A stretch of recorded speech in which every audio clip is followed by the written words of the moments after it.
নন্দ ঘরে পূর্ণ ব্রহ্মই জন্ম ধরে। নেত্র নীল নীল নেত্র সরাই গোপ গোপী মিলি খবে মঙ্গল গাই।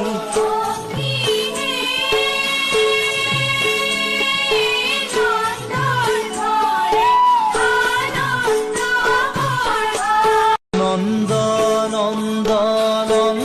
ঘরে পূর্ণ ব্রহ্মই জন্ম ধরে। নেত্র নীল নীল নেত্র সরাই গোপ গোপী মিলি খবে মঙ্গল